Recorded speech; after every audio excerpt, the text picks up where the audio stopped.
आप दोनों स्वतंत्रता सेनानी थे, इसलिए हमारे जो उनके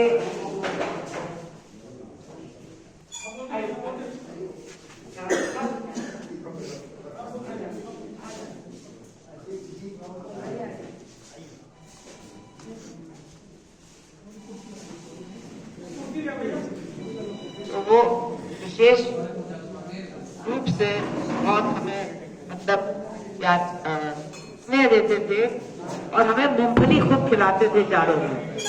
तो आज भी जब भी जाड़ा शुरू हो जाता है तो दादा की याद आती है। उनके लड़के कहाँ हैं? कहाँ हैं वो? लड़के हैं और ये है। मूंगफली का बहुत शौक था उनको, तो हमको मूंगफली को खिलाते थे और जहाँ वो रहते थे वहाँ मूंगफली की बहुत अच्छी केला भी लगता था। खैर ये सब कानपुर के लोगों के लिए मूंगफली खाना और उसके साथ चटनी खाना, केले से लेना, ये सब हम लोगों के बचपन की यादें हैं। आज उनको याद करते हुए मैं आपको उनके बारे में एक बात बताना चाहती हूँ कि एक बार चंद्रशेखर जी जो प्रधानमंत्री हो गए थे, उनके साथ ट्रेन में हमारा लंबा सफर हुआ तो वो खूब हमसे तो कहते गप लड़ा रहे थे और बातचीत में उन्होंने कहा कि भाई देखो तुम्हारे शहर के एक आदमी थे जिनका मैं बहुत देरी हूँ। मैंने कहा कौन? कहते देवी दत्त की पुत्री।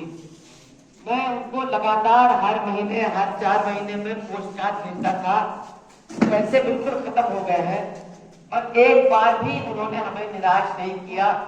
कभी 11 रुपए का मनी ऑर्डर भेज देते थे, कभी 21 रुपए का भेज देते थे और इस तरह से उन्होंने हमारा घर चलाने का काम किया, हमारी राजनीति को चलाने में भी बहुत मदद की। और हम सिर्फ आपको एक उदाहरण दे रहे हैं कि उस जमाने के जो लोग थे जिन्होंने राष्ट्रीय स्वतंत्रता आंदोलन में एक दूसरे के साथ काम किया था, जेलें काटी थी, लाठियां खाई थी, उनका आपस में भाइयों से भी ज्यादा मजबूत संबंध था और वो हमेशा एक दूसरे को याद करते थे। चंद्रशेखर जी ने भी उनको उनके बारे में ये बातें बताई और एक तरह से भावुक हो गए कि उस तरह के रिश्ते अब होते नहीं है, क्योंकि ये संघर्ष की भट्टी में दबे हुए रिश्ते थे और इनका महत्व हम लोग कभी भूल नहीं सकते।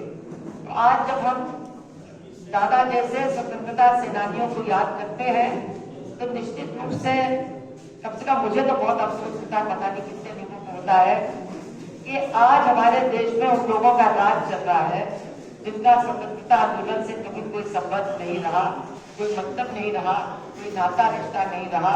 मैं समझती हूँ ये हमारा